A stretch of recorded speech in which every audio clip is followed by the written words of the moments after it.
Zombie Apocalypse Chapter 7, Dream Sequence 2 Delta of Bunker Charlie, Episode 1, 17 May 2021. They had acquired the unknown virus, were enraged, violent, mindless zombies filled with savagery. Whatever had happened to them, whether they were byproducts of a biohazard experiment gone wrong or they had breathed in too much toxic air, had caused them to kill and devour any living thing they came across, including humans.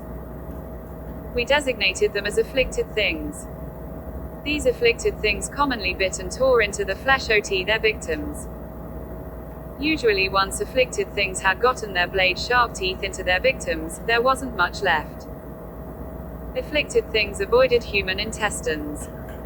I wondered, were these the same creatures responsible for the carnage of Bunker Charlie? We were to clear out an airport that was infested with them, a major campaign spearheaded by the bigwigs at UN headquarters code-named Wipe 'em Clean. I was attached to a squad of 6 medics and RWO combat soldiers who functioned as guards. My partner, a guy from Hong Kong, standing 7 feet 3 inches and weighing 290 pounds, total muscle, was Leung Chi-chung, a former member of Hong Kong SWAT. He wanted us to call him the Red Communist Chinese Killer, but we called him HK Guy instead. HK Guy had geared himself up for combat, intending to survive the zombie apocalypse. He carried a shotgun, a Special Ops AR-15, and 3 sidearms. He had far more combat experience than L. For that reason, I followed his lead. 3 combat squads went into the entrance of Terminal 1 to clear out the afflicted things.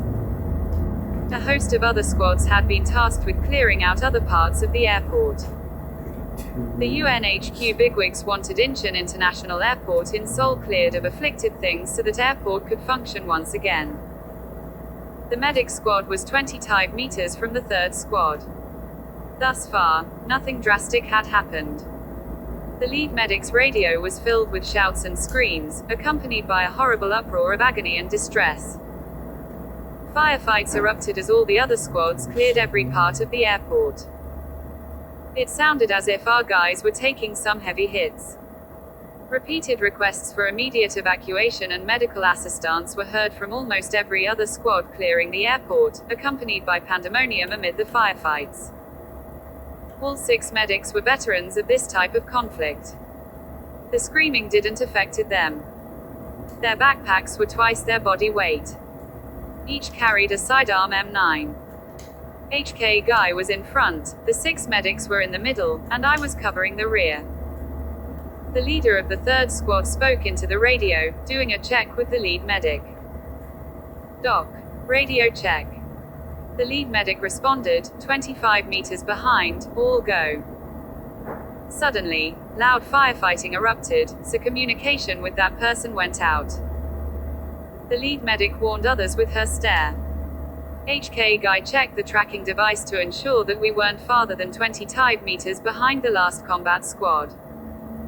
He said, "We're at 26 meters. Follow me."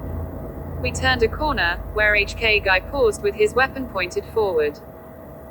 The firefights continued. The afflicted things screamed when the bullets ripped them apart. The leader of the 1st squad placed a distress call to all medics. The lead medic said, "On our way." With HK Guy at the front, we rushed over there, running past the 3rd and 2nd squads, who were maintaining the defensive positions. None of them needed medical attention at the time. At the next corner, the entrance to the hallway, body parts of the afflicted things littered the ground, along with acid blood. The vast majority of the fallen afflicted things had died from being shot in the head. We'd been given strict orders to shoot the afflicted things in the head. There were about 50 of those things with their heads either shot off or shot into pieces. Their bodies were naked. Their fronts were marked by very large veins. Between that and the bullet holes, it was hard not to vomit. The afflicted thing's thick blood was also abnormal, extremely dark red and thick like glue, accompanied by the strong acidic smells of some unknown chemical. I was almost sure that these afflicted things and the other afflicted things were the end product of some biohazardous experiment gone amok, or else an experiment that had yielded favorable results to the North Korean mad scientists, as they had hoped.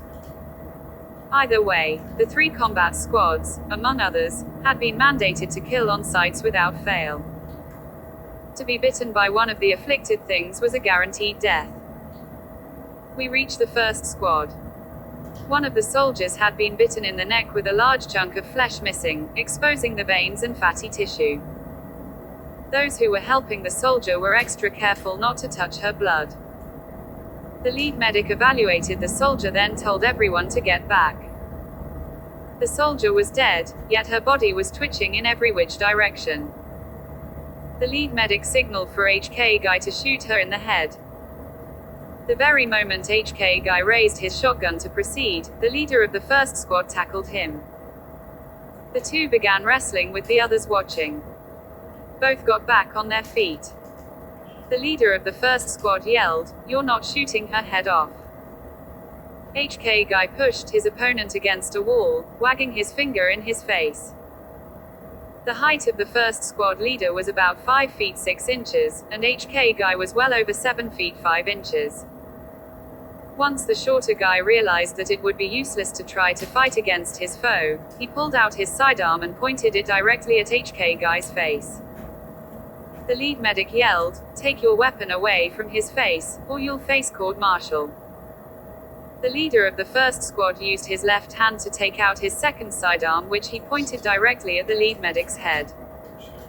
Everyone else stood still and watched. He yelled, "Let's see how you like having your head shot off." The lead medic yelled, "This type of offense will get you hanged." "I don't care," he responded. "No one's going to shoot one of my soldiers' heads off." The lead medic yelled, "Stand down." The leader of the first squad fired one shot above the lead medic's head. His other squad members pointed their weapons at the 8 of us. We pointed our weapons back at them. Had an accidental discharge happened with one side assuming that the other side had fired first, it would mean a bloodbath. The second and third squads rushed over at the sound of a gunshot. Both squads froze in their tracks with their weapons down. The leader of the second squad yelled, "We're not each other's enemy. Those things are the enemy. All 19 of you, stand down." He yelled. No one listened. Who would be the first to crack under the pressure? "All of you, stand down, or I'll personally escort every one of you to be court-martialed," the leader of the second squad warned. All 19 remained steadfast with their weapons raised. No one Yiceel dead. Both sides claimed to be in the right. Neither side trusted the other side. Soldiers from the second and third squads watched with wide open eyes, fearing an accidental discharge, which in turn would result in an all-out shootout. Without warning, the dead soldier's body twitched, although she had been dead for well over 20 minutes and hadn't breathed in 20 minutes either. Our attention shifted to the dead soldier. The dead body twitched more aggressively as it screamed horrifically. Then it went dead again. The twitching ceased. Then its eyes opened wide, and it moaned loudly. Its eyeballs rolled backward. Although its neck was missing a chunk of flesh with the veins ripped out and dangling in the air, the dead body became reanimated. It jerked itself up and became one of them, one of the afflicted things, and its primal need to feed upon warm flesh set in. It prepared to come for us. The leader of the first squad fired the 54 rounds from both sidearms at its head. Brain particles splattered everywhere. Other members of the first squad shot at its neck until it was completely decapitated, then all fire ceased. Everyone obeyed the command to stand down. At once, all 6 medics began performing complete evaluations of the other soldiers. HK Guy and the leader of the first squad sat next to each other in silence, their sweaty heads down. Once the medics had verified that there were no bite marks on any of the soldiers, the lead medic suggested